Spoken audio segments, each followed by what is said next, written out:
Audio Jungle.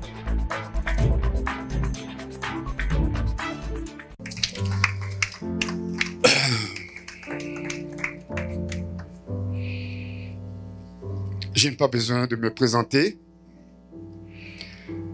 Je suis un de vos serviteurs de cette maison. Et il y a longtemps que nous ne nous sommes pas vus parce que j'étais allé en Afrique et j'ai passé 2 mois. J'avais perdu mes deux sœurs, mes 2 grandes sœurs à la fois. Et je suis rendu pour l'enterrement. Je voulais d'abord remercier cette église qui m'a béni. Parce qu'en partant, cette église m'a fait beaucoup du bien. J'ai reçu de la main du serviteur de Dieu une enveloppe qui m'a été envoyée par cette église. Et cela m'a beaucoup soulagé lorsque je me suis rendu en Centrafrique, dans mon pays natal. Je voulais dire au Seigneur de rendre au centuple. À toutes les poches, à toutes les mains qui m'ont tendu cette enveloppe, afin que je puisse voyager avec. Sachez que ce que vous avez fait, vous ne l'avez pas fait en vain. La Bible dit, jette ton pain.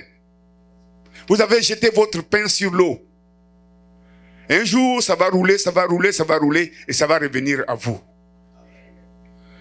C'est pourquoi je me réjouis devant vous encore et je voulais témoigner devant vous que le Seigneur est avec vous. Et il vous rendra au centuple tout ce que vous avez fait pour moi. Lorsque j'ai reçu cette enveloppe, j'ai remis ça à mon épouse. Elle était ébahie. Lorsqu'elle a ouvert l'enveloppe, elle s'est accroupie. Et elle a prié. Elle a prié. Elle me dit, comment ça se fait que c'est une église que tu viens seulement rendre visite, qui puisse te donner une enveloppe. Et l'église où tu exerces dedans, on ne t'a pas donné une enveloppe, pourquoi? Je dis, ne te pose pas la question. Chacun a sa manière de servir son Dieu. Chacun a sa manière de chercher la bénédiction entre les mains de Dieu. Et avec cette enveloppe, j'ai complété pour acheter le cercueil de ma grande sœur. Et j'ai fait beaucoup de choses. Je vous remercie pour cela. Que Dieu vous bénisse.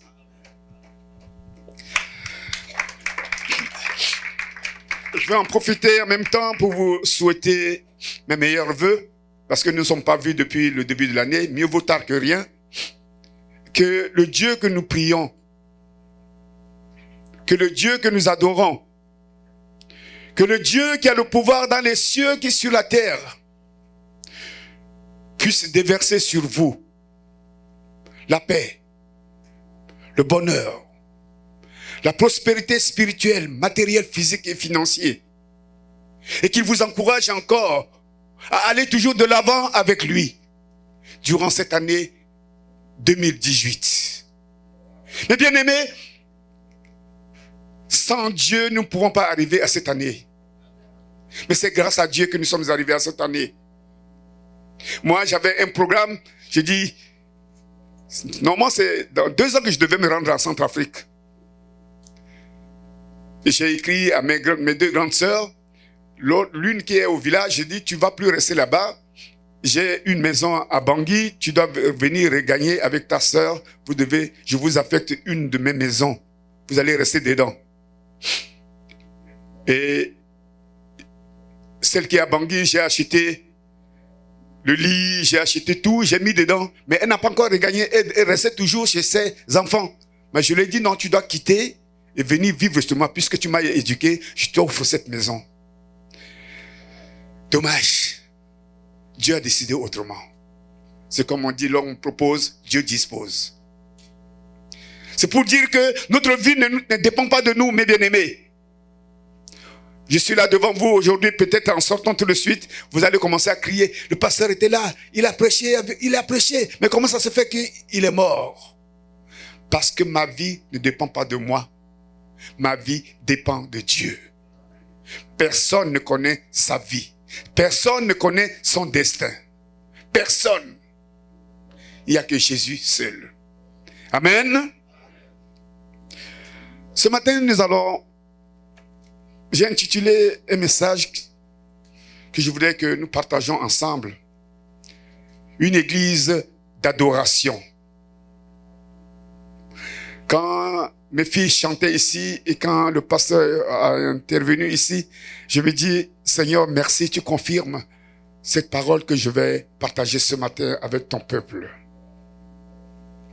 Savez-vous que, mes bien-aimés, vous êtes les mains, les pieds et la voix de Jésus-Christ? Savez-vous que Jésus-Christ est l'espoir de ce monde et que vous êtes également associés à lui pour être l'espoir de ce monde?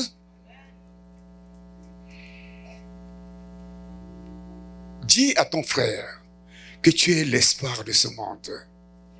Dis à ta sœur, tu es l'espoir de ce monde. Et ce monde a besoin de toi. Ce monde a besoin de toi. Alléluia. Le monde a besoin de nous. Le monde a besoin de toi, ma sœur. Le monde a besoin de moi. Parce que Jésus-Christ est l'espoir de ce monde. C'est pour cela que Christ nous a associés à son ministère. Pas n'importe qui. Il n'est pas allé chercher n'importe qui. Il te connaissait depuis le sein de ta maman. Il t'a choisi. C'est pourquoi tu l'as accepté comme Seigneur et Sauveur. Et lorsque tu l'as accepté comme Seigneur et Sauveur, il t'a choisi pour devenir l'espoir de ce monde. Il t'a confié alors une mission. Il te dit, fais ce que je fais. Va, fais ce que je fais. Quand Christ est arrivé dans le monde l'ignorait. Mais lorsqu'il s'est mis à propager l'évangile, il était seul aussi. Il était seul. Il n'avait personne avec lui. Il allait dans les synagogues et il parlait. Il était seul jusqu'à ce qu'il choisisse les disciples pour venir avec lui. C'est comme ça aussi le début de l'église.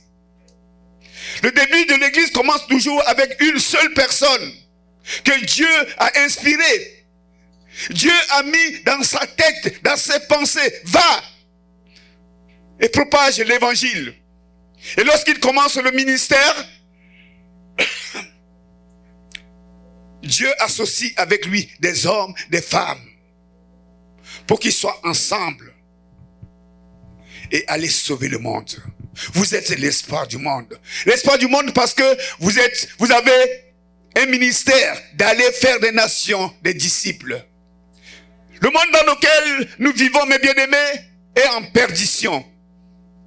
Et les hommes, les femmes qui n'ont pas encore connu Jésus-Christ dans ce monde sont en perdition.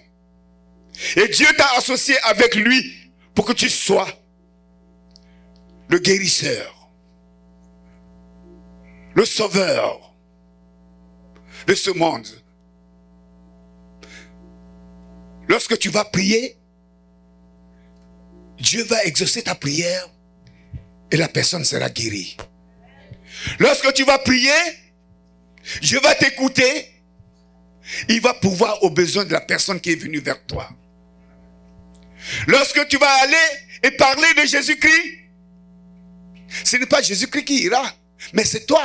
Mais tu as remplacé Jésus-Christ. Pendant que tu enseignes dans ce ministère d'aller faire des nations, tu es en train de parler au nom de Jésus-Christ.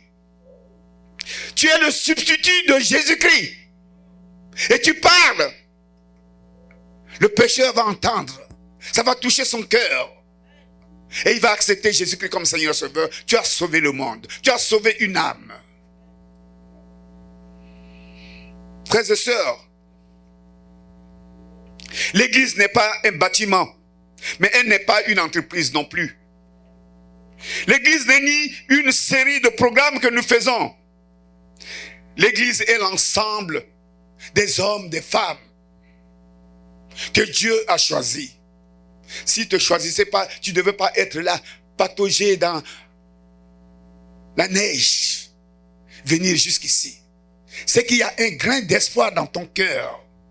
C'est qu'il y a quelque chose que Dieu a mis en toi. Tu ne pouvais pas rester. Mais cette chose qui est l'Esprit Saint de Dieu t'a poussé.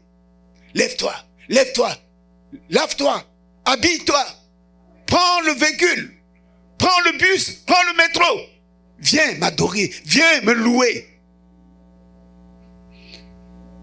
S'il n'y a pas ça dans ta vie, tu ne peux pas te lever et venir ici. C'est pour cela que ce matin, je vais te dire que tu es la main de Jésus-Christ, tu es le pied de Jésus-Christ, tu es la bouche de Jésus-Christ, tu es les oreilles de Jésus-Christ, tu es les yeux de Jésus-Christ. Est-ce que vous le savez, mes bien-aimés? Si vous le savez, applaudissons pour le Seigneur. Qu'à partir de maintenant, je suis le pied de Jésus-Christ. Je suis les oreilles de Jésus-Christ. Je suis les yeux de Jésus-Christ. Je suis la voix de Jésus-Christ. Je suis la bouche de Jésus-Christ. Et je dois aller faire des nations des disciples. C'est ça l'utilité de l'église. Cette église a commencé par le frère Martin. Moi, je ne le connaissais pas. Beaucoup d'entre vous ne le connaissaient pas non plus. Et Dieu l'a inspiré. Va, choisis un endroit, prie, prends ta famille, commencez à prier. Ne te pose pas de questions. Ne cherche pas à savoir qui va venir. Ne cherche pas. Moi, vous savez comment je l'ai connu? Moi, je suis ici au Canada depuis très longtemps. Je ne l'ai jamais connu.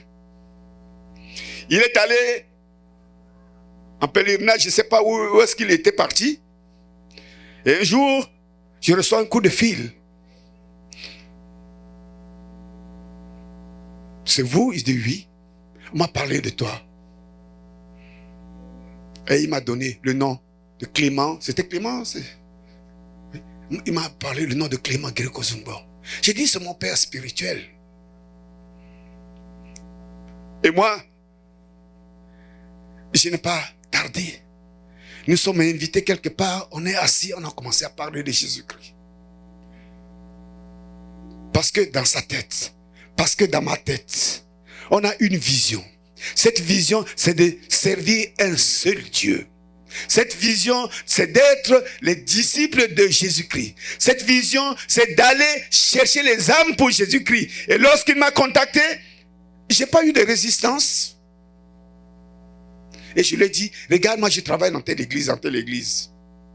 C'est comme ça. Peut-être aujourd'hui aussi, toi qui es venu ce matin ici, c'est pas par un hasard que tu es là. Ne pense pas que c'est ma tante qui m'a amené ici, c'est mon frère qui m'a amené ici. Non. Le Saint-Esprit de Dieu qui agit savait que aujourd'hui tu seras dans cette assemblée. Il le savait d'avance. Il te connaissait depuis le sein de ta maman. Il connaît tes déboires. Il connaît le haut de ta vie, le bas de ta vie. Il connaît qui tu es. Mais ce jour, il a décidé que tu viennes écouter la parole de Dieu ici. Alléluia. Nous sommes les mains, la bouche de Christ. Et nous devons toujours aller, toujours prêts. Nous devons toujours être prêts à aller annoncer l'évangile. Parce que c'est une mission qui nous a été donnée. Regardez. On dit, allez, faites de toutes les nations des disciples, les baptisant au nom du Père, du Fils et du Saint-Esprit. On n'a pas précisé, on n'a pas dit que Martin va seul. On n'a pas dit, ma soeur va seule. On a dit, allez, c'est au pluriel. C'est-à-dire, tous ceux qui ont accepté Jésus-Christ comme Seigneur et Sauveur doivent se lever et aller faire des nations des disciples. Ce n'est pas seulement le pasteur, ce n'est pas le diacre, ce n'est pas la femme, les femmes du pasteur, c'est vous et moi, nous qui sommes tous assis ici. C'est nous qui devons nous lever pour aller faire des nations des disciples. C'est un travail que Christ nous a donné. Si réellement Jésus-Christ nous a appelés. Parce qu'il y a ceux qui viennent par imitation à l'église, par suivisme à l'église. Ils peuvent être dans l'église, chantant, dansant, faire beaucoup de choses. Mais s'ils ne sont pas appelés, ils n'auront pas le courage d'aller faire des nations des disciples. Mais si tu sais que Jésus-Christ t'a choisi, et que tu l'as accepté comme Seigneur et Sauveur, qu'on t'a plongé dans les eaux de baptême, tu as déjà une mission à accomplir sur cette terre. Et si tu ne le fais pas, moi je ne mâche pas mes mots. Le jour J, on va te poser la question, qu'est-ce que tu as fait de la mission que je t'ai donnée sur cette terre? Parce que lorsqu'on t'a plongé dans l'eau, à coup sûr, le pasteur t'a demandé, acceptes-tu Jésus-Christ comme Seigneur et Sauveur? Tu dis oui. Acceptes-tu le service jusqu'à la fin des temps? Oui. Là, il y a un secrétaire invisible qui note. Il a dit oui. Il a dit qu'il va me servir jusqu'à la fin des temps. Il a dit. Et lorsque le souffle de vie te sera enlevé, on va te demander, tu es parti en mission. Fais maintenant le compte rendu de ta mission. Tu dois faire le compte rendu de ta mission. Combien d'âmes tu as apportées au Seigneur? Qu'est-ce que tu as fait pour Jésus-Christ sur cette terre? Qu'est-ce que tu as affiché comme comportement sur cette terre? Est-ce que tu as été nuisible pour les hommes, pour les femmes qui sont sur cette terre? Ou tu as été une bénédiction pour Christ? Et qu'à travers toi, les âmes sont sauvées, les âmes sont guéries, les âmes sont ressuscitées, les morts sont ressuscités. Allez partout faire les nations des disciples, les baptisant au nom du Père, du Fils. C'est ça la grande commission que Christ nous a donnée. C'est une commission, on nous a donné ça. Allez faire ceci. Si vous m'acceptez, allons. C'est pas ça ma prédication de ce matin. Mais je voudrais vous dire ce matin que, frères et sœurs, le monde compte sur toi parce que tu es de l'espoir de ce monde. Le monde compte sur toi. Si tu es découragé, le monde va s'empêtrer. Le monde sera perdu. Et on le sait, la prostitution, la drogue, la magie, l'idolâtrie et tout ce que nous-mêmes nous vivons maintenant dans les télévisions partout, nous vivons, c'est la perdition. Satan miroite à travers les publicités, miroite à travers beaucoup de choses, des paroles, de philosophie de ce monde, beaucoup de choses que vous pensez que c'est beau, c'est joli à faire. Et oh, ça fait rien, on peut le faire puisque les autres le font. Mais c'est un chemin qui est tracé pour aller directement en enfer. Si ce n'est pas Christ qui fait cette publicité, si le nom de Christ n'est pas dans cette publicité, ces publicités, les trois quarts de ces publicités, c'est la destruction. C'est la démolition. C'est pour cela que il ne faut pas que nous qui sommes des enfants de Dieu, des fils de Dieu, des nés de nouveau, soyons ensemble avec ceux qui sont dans le monde. Parce que nous sommes de ce monde, mais nous ne sommes pas de ce monde aussi. Notre vie est ailleurs. Notre royaume est ailleurs. Bien que nous vivons encore sur cette terre, notre royaume est ailleurs. Nous avons seulement une mission sur cette terre. C'est de briller sur cette terre. C'est de montrer la lumière sur cette terre. Dommage est que c'est le ténèbre qui vient maintenant chercher la lumière pour éteindre. Au lieu que ce soit nous qui brillons pour éclairer le ténèbre. C'est nous qui devons éclairer le monde. C'est toi, c'est moi. C'est nous qui sommes assis ce matin ici. C'est nous qui sommes la lumière de cette terre. Par notre comportement, par notre réaction, par notre agissement. C'est comme ça le monde va voir. Mais comment ils font? Pourquoi ils sont comme ça? Et on va les attirer à la lumière. Alléluia. Nous allons maintenant passer à notre prédication. Je vais aller plus rapidement pour qu'on finisse. Une église de l'adoration. Lisons Acte 2 au chapitre 46, 47. Je vais le lire au nom de Jésus.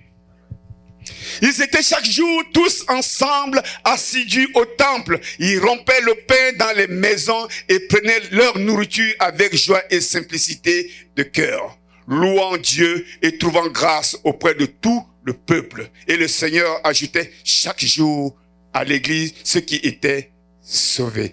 Alléluia. L'auteur de ce livre, c'est Luc. L'évangile de Luc, mais c'est lui qui a écrit aussi les Actes des Apôtres. C'est la même personne qui a écrit Luc, l'évangile de Luc, et c'est la même personne qui a écrit ici. Ici, il s'agit de la louange et de l'adoration que nous avons faite ce matin ici. Mais le passage que nous venons de lire ne fait aucune mention de la musique et des chants. Le passage que nous venons de dire ne fait aucune mention de la musique et des chants.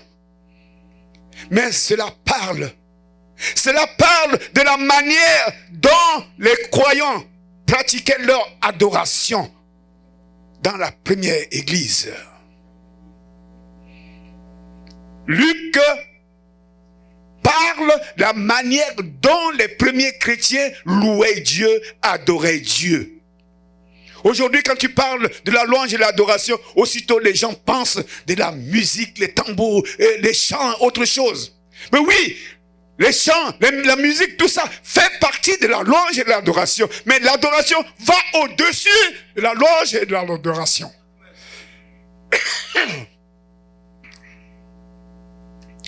Il est dit qui rompait le pain. Merci ma soeur, mon frère. Excusez-moi.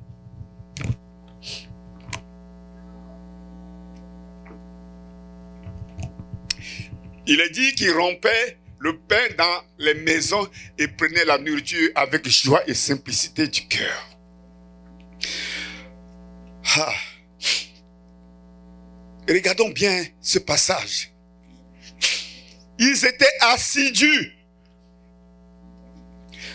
Chaque jour, ils étaient assidus dans le temple. Aujourd'hui, quand on dit, venez à l'église,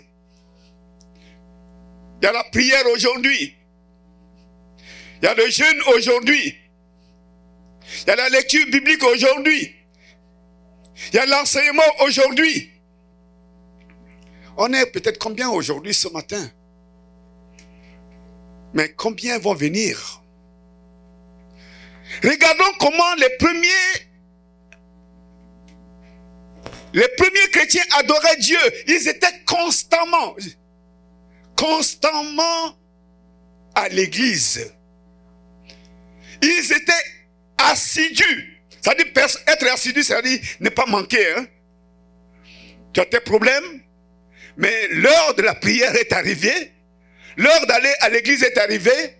Tu abandonnes tout. Tu programmes.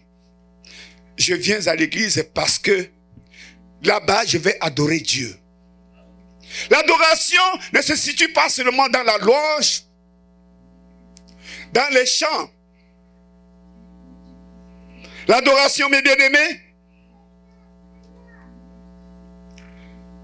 c'est l'état de ton cœur.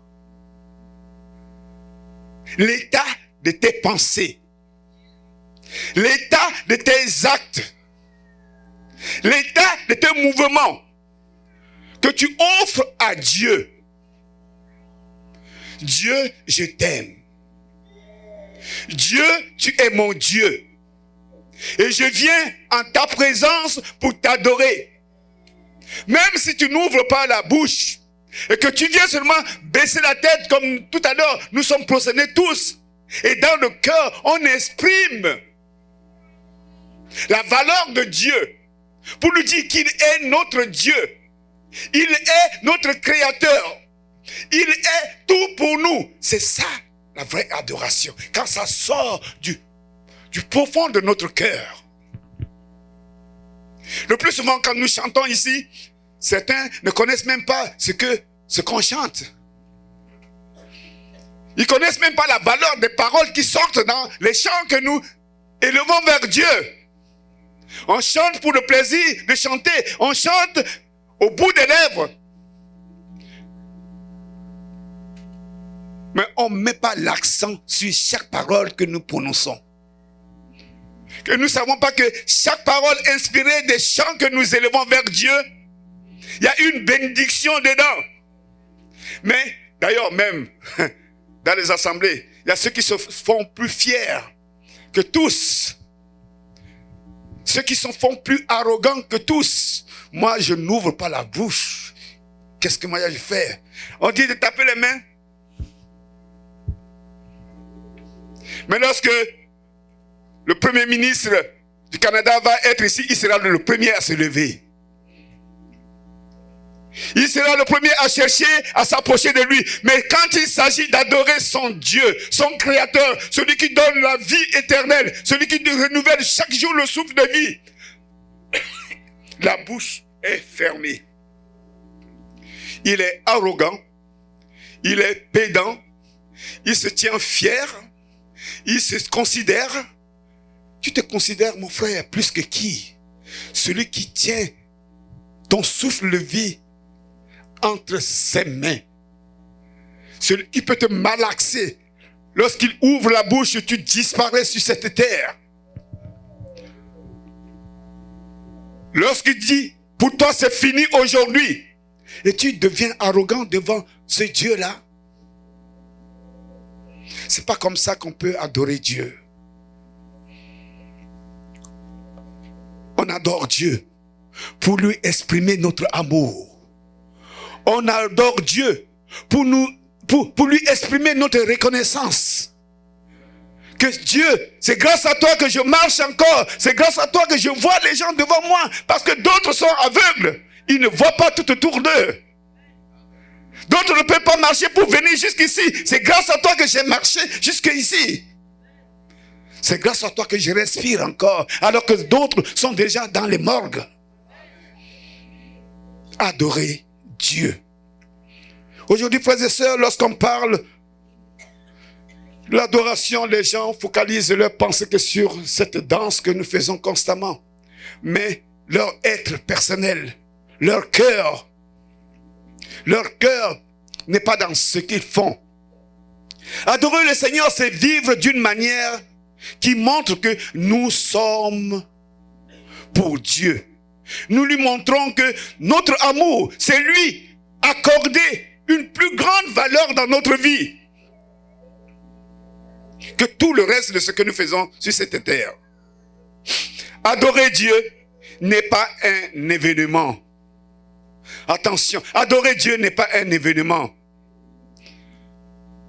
Aujourd'hui c'est dimanche, je vais pour adorer Dieu. Non. Aujourd'hui c'est la Pâque, je vais à l'église. Non. Il y a le mariage aujourd'hui, je vais. Non. On adore Dieu tous les jours. Alléluia. Dis à ton frère, j'adorerai Dieu tous les jours. Je l'aimerai tous les jours. Quoi qu'il arrive, je l'aimerai tous les jours. La Bible nous dit, l'heure vient. Mon fils, passe le passage là. L'heure vient. C'est quel passage? Voilà. Jean chapitre 4. Voilà. Jean 4, 23, 24. Vous adorez ce que vous ne connaissez pas. Nous adorons ce que nous connaissons. Car le salut vient des Juifs. Mais l'heure vient, et elle est déjà venue, où les vrais adorateurs adoreront le Père en esprit et en vérité. Car ce sont là les adorateurs que le Père demande. Bien-aimés, on ne peut pas adorer Dieu avec le mensonge. On ne peut pas adorer Dieu avec la fourberie. On ne peut pas adorer Dieu avec le cœur de haine. On ne peut pas adorer Dieu avec le cœur de mensonge. On ne peut pas adorer Dieu avec une langue duplicite. C'est-à-dire, tu dis aujourd'hui ici, demain tu tournes, tu dis autre chose. Parce que Dieu veut qu'on l'adore en vérité. C'est ce que Dieu veut de toi. C'est ce que Dieu veut de moi. Parce que Dieu lit dans le cœur. Tu peux mentir à ton pasteur, tu peux me mentir, tu peux mentir à ta femme, à tes enfants, à tes collègues, mais avec cet homme-là, on ne peut pas lui mentir. Parce qu'il lit la profondeur, dans la profondeur du cœur. Il sait qui tu es. Avant même que tu prononces tes mensonges, il le sait déjà. Avant même que tu racontes n'importe quoi aux gens, Dieu le sait déjà. On ne peut pas l'adorer en étant un homme de haine. Un homme intolérant, qui ne pardonne pas, qui ne supporte pas. On adore Dieu avec un cœur simple, un cœur loyal, un cœur de franchise, un cœur de bonté, un cœur d'amour. C'est comme ça qu'on doit adorer Dieu. Raison pour laquelle nombreuses personnes dans l'église sont constamment sous la malédiction parce qu'ils pensent qu'ils adorent Dieu alors qu'ils associent Dieu avec d'autres dieux, mais ils sont dans l'église, ils se présentent devant le monde, ils chantent, ils dansent, ils font tout, mais lorsqu'on sort de l'église, ils sont ailleurs, ils font autre chose, ils mentent, ils font n'importe quoi. Mais comment Dieu peut écouter toi qui es menteur, toi qui es encore voleur, toi qui es encore un homme adultère? Comment Dieu peut t'écouter et tu vas dire que Dieu ne m'écoute pas? Dieu ne m'écoute pas. Est-ce que tu t'es regardé toi-même déjà? Parce que le Dieu est le Dieu de vérité et il est saint. Il est immaculé. Il n'a pas de tâche dans sa vie. Tu t'es engagé pour le servir, mon frère. Tu t'es engagé pour le servir, ma soeur. Mais suis les règles. Ça ne coûte rien. Moi qui vous parle, je vidais 2 casiers de bière par jour. Et le casier de bière, je ne sais pas si vous avez vu chez moi, on a un casier et dans ce casier, il y a 15. Moi, le samedi, quand je viens à la maison après le travail, mon épouse Marie-Claude qui est là, je dis, envoie. Quand je dis envoie, je sors déjà de la salle, je dis envoie. Il y a une dame qui était à côté de moi, qui vendait de la bière. On amène le casier. Et quand je m'assois là, je ne me lève pas. Les gens ont trouvé là où j'habitais, c'est un endroit où ils peuvent trouver à boire. Parce qu'ils savent qu'ils rôdaient même sur la route. Est-ce qu'il est déjà, il s'est réveillé déjà? Bon, quand ils savent qu'on a mis ma chaise dehors ou mon fauteuil dehors, tu vois, oh, je suis venu te saluer. Et dit, mais assis-toi, il y a une bière. On boit. Je me lève que pour manger ou rentrer dormir. Chaque samedi. Mais lorsque j'ai dit non, lorsque Christ m'a appelé et j'ai dit non, on est capable de dire non au péché, mes frères. Mon épouse qui est là, je travaillais dans une entreprise de pétrole. Et le plus souvent, notre pétrole venait de Matadi. J'étais le chef de service d'exploitation. Je mentais à mon épouse que je partais en mission suivre nos barges à Matadi, à Kinshasa, vers le bas là-bas. Mais j'étais à Bangui, dans un autre quartier, auprès d'une femme. Je dormais là-bas. Et quand je viens, je vais chez les musulmans qui ont des pagnes, des trucs comme ça. j'achète, je lui apporte. Je lui dis que j'ai amené ça de Kinshasa. Oh, c'est faux. Mais aujourd'hui, ça fait 39 ans, mes bien-aimés, je ne connais pas le slip d'une autre femme. On est capable d'abandonner. Nous sommes capables d'abandonner. Tu es capable, mon frère. Tu es capable, ma soeur. Tu es capable.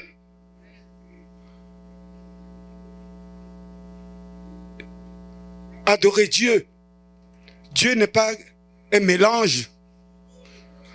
Dieu n'est pas la bouillabaisse marseillaise où on prend la patate, on prend la salade, on fait n'importe quoi, on mélange tout, on présente à table pour qu'on mange. Dieu est saint. Et toi qui t'es engagé pour le servir, tu dois t'évertuer. Tu es capable de le faire. Personne ne va te prendre un fouet pour te fouetter et aller dans la maison d'une prostituée. Personne ne va te dire, prends ta main là, va prendre la chose d'autrui, va voler. Personne. Mais c'est toi-même qui tends ta main. C'est toi-même qui marche pour aller. Personne. Qu'est-ce qui te domine? Mais si ça se domine, à genoux. Père, je suis voleur. Père, je suis un homme adultère. Moi seul, je ne peux pas. Je suis incapable, Père. Tu sais que je ne me retiens pas quand je vois les femmes passer devant moi. Je ne me retiens pas quand je vois telle ou telle chose. Je ne me retiens pas quand je vois l'argent d'autrui, quand je vois les biens d'autrui. Je ne me retiens pas. Père, aide-moi. Saint-Esprit de Dieu, où es-tu? Aide-moi. Sinon je vais mourir. Je vais aller en enfer. Aide-moi. On est capable. C'est comme ça qu'il faut adorer Dieu. Dans la vérité. Dans la vérité. Et il y a une chose que je voudrais aussi vous dire. Deux fois dans notre propre langue, mes bien-aimés, on n'arrive pas à exprimer nos pensées. Mais le Saint-Esprit qui habite en toi est là. À chaque fois que quelqu'un est baptisé dans l'eau, il sort de l'eau de baptême, le Saint-Esprit est déjà là dans sa vie. Mais il faut le chercher, qu'il soit manifeste dans ta vie. Le Saint-Esprit est là. Il peut te baptiser, de parler en langue. Ça fait combien d'années que tu es baptisé dans les eaux de baptême? Mais lorsqu'on te dit, prions en langue, tu n'arrives pas à dire, oh, chez moi, mon épouse à moi, elle était catholique avant. Et quand je suis allé dans les églises pentecôtistes, j'ai été baptisé par le Seigneur. On a un ancien appel Bouy, m'a plongé dans l'eau et lorsque je suis sorti, il m'a imposé la main, j'ai commencé à parler langue. Je rentre à la maison, je ne pouvais pas me retenir. Je parle en langue, je parle en langue. Et mon épouse me dit, il me dit, ça c'est quel genre de langue tu parles maintenant là? Hein? Ça c'est quoi? Tu parles dans une langue qu'on ne comprend pas. Laisse-moi dormir. Je n'ai rien dit. À lui maintenant, à son tour. Lorsque on a mis du temps, on va maintenant la faire baptiser. Parce qu'elle était ancrée dans une famille catholique fiefée. Hein? Alors maintenant, on va à la plonge. Ce même pasteur qui m'a baptisé, c'est ce même pasteur qui l'a baptisé. Lui, il sort, on lui impose les mains. Mes frères, 4 jours. 4 jours, elle ne pouvait pas prononcer d'autres paroles. Elle ne pouvait plus travailler. Elle ouvre la bouche, c'est de parler en langue. Et moi, j'ai commencé à rire. J'ai dit, oh, Marie-Claude, va me poser le...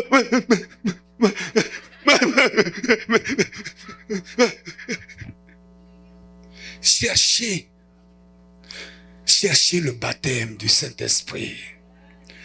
Parce que c'est au-delà de toute compréhension. Lorsque vous parlez en langue, c'est la langue des anges.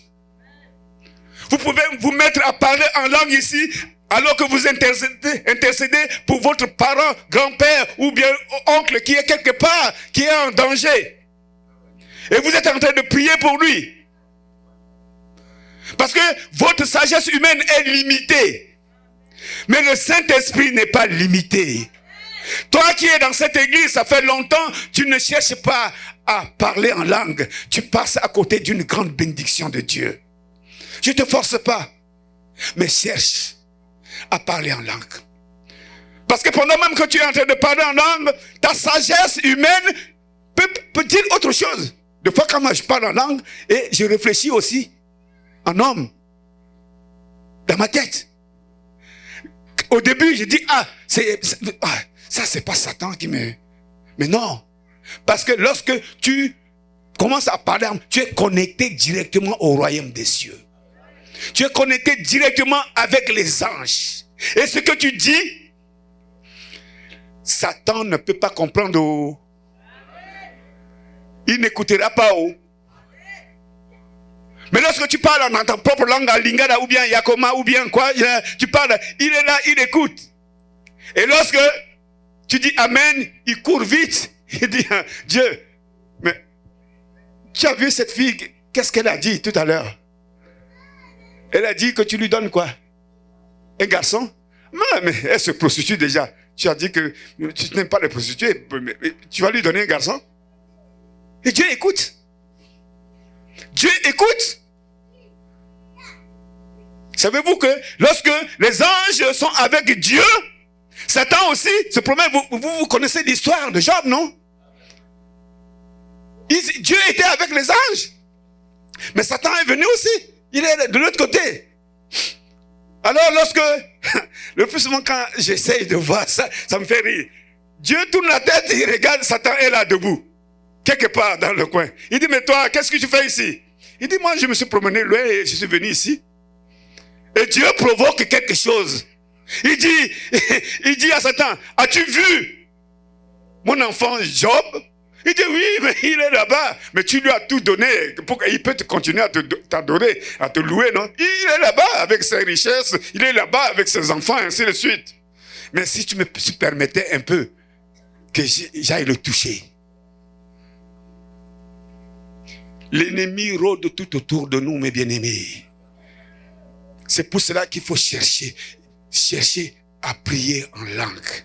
Pour ne pas que l'ennemi puisse écouter tes doléances, tes plaintes auprès de Dieu. Je pense que dorénavant, quand le serviteur de Dieu organisera un enseignement sur le baptême du Saint-Esprit, tout le monde cherchera à être baptisé. Pour ne pas que l'ennemi qui rôde tout autour de nous écoute nos doléances, écoute nos plaintes, écoute nos lamentations. Parce qu'il va se plaindre si ta vie n'est pas en règle, si tu es encore menteur. Et lui aussi, il va venir. Oui, c'est mon enfant qui a... Oui, mais le menteur là, il a dit ça, il a dit ça, il a dit ça. Mais hier, lui là, mais il était dans les boîtes de nuit. Souvenez-vous, Jérémie. Lorsque Jérémie a eu à cœur de prier, Daniel a eu à cœur de prier pour son peuple. Il a commencé à prier, à prier. Mais la réponse ne venait pas. Jusqu'à 21 jours. Un ange est apparu à Daniel. Il lui dit, Daniel, depuis le premier jour que tu t'es agenouillé, tu as eu à cœur de prier pour ton peuple. Dieu en haut a écouté cela. Mais je voulais t'apporter la solution. Je voulais t'apporter la réponse. On a dit quoi? Le roi de quoi? Le roi de Tyr, de quoi? Il m'a empêché de venir. Il m'a empêché de venir. C'est pour dire que quand vous élevez votre voix pour prier Dieu, Dieu écoute. Dieu écoute. Et le premier jour que tu t'es agenouillé pour parler à Dieu, Dieu écoute. Mais faites attention pour ne pas qu'il y ait un obstacle. Par vos comportements, par vos réactions.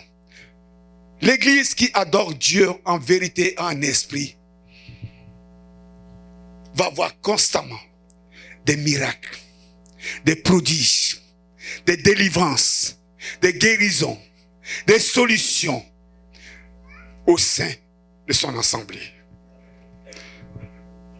Le peuple de Dieu, ils allaient constamment au temple, agenouillés. Ils parlaient à Dieu.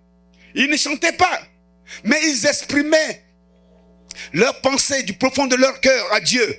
Il a dit que Dieu bâtissait son église. Mais de nos jours, Dieu peut bâtir notre église à condition que vous et moi, nous soyons des hommes de prière. Si nous ne prions pas,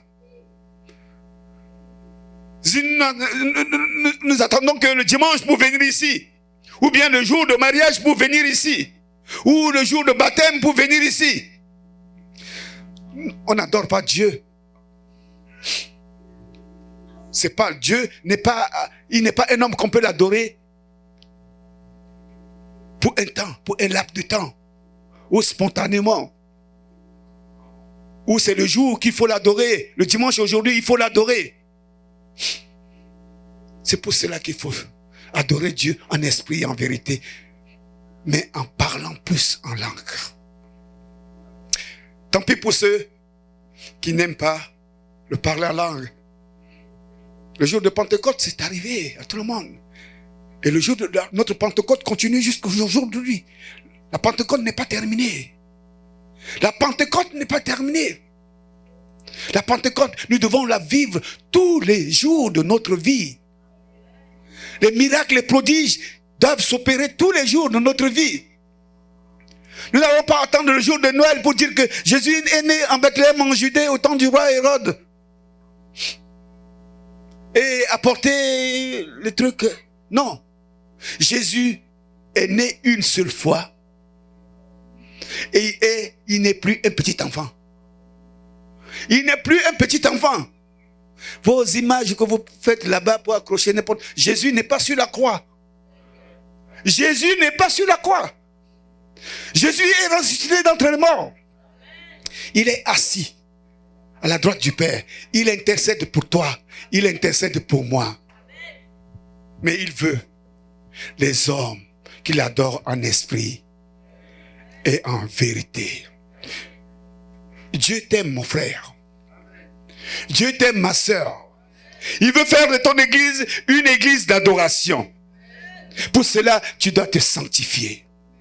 Pour cela, tu dois te sacrifier. C'est vrai qu'il y a le sacrifice dans ça, hein? Parce que tout autour de nous, on a nos frères qui ont... Je les appelle frères parce que c'est Dieu qui les a créés.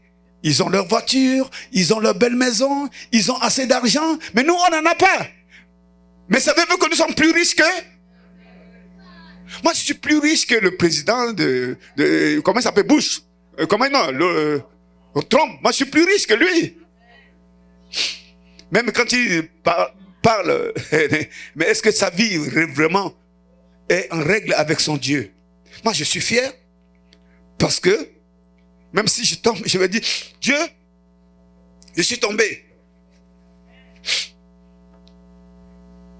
Et mon Seigneur qui m'écoute va présenter sa plaie. Ouais, à cause de lui, on a percé ma côte. À cause de lui, j'ai porté la couronne d'épines. À cause de lui, j'ai bu un vin aigre. Mes péchés sont effacés. Frères et sœurs, je vous aime. Faisons de cette église une église d'adoration. Une église de sanctification. Parce que Dieu t'aime. Il veut travailler avec toi. Il ne veut pas aller avec une autre personne, mais il veut travailler avec toi, toi qui l'as accepté comme Seigneur et Sauveur. Il veut que tu sois ses pieds pour aller et faire des nations des disciples.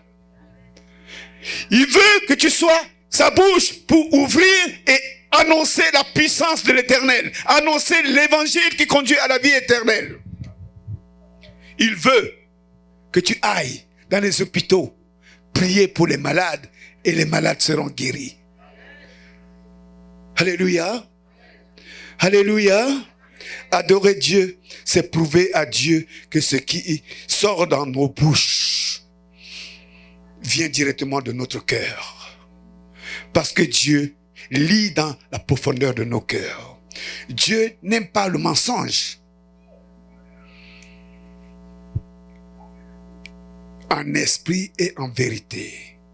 C'est ça, les vrais adorateurs. Il y a certains frères et sœurs qui viennent avec leurs problèmes pour expliquer au pasteur. Mais ils ont déjà trouvé la solution avant. Mais ils viennent seulement tenter le pasteur. Pasteur, j'ai fait ceci, j'ai fait ça, mais j'ai tout fait. Mais quand le pasteur dit, est-ce que ta vie est en règle? Mais oui, j'ai tout fait. Mensonge. Mensonge. Tu mens à ton pasteur, mais tu mens à Dieu. Quand on vient chez le pasteur, on ouvre son cœur. Si le pasteur prend ta parole et il va trahir devant, c'est lui qui ramasse à ta place.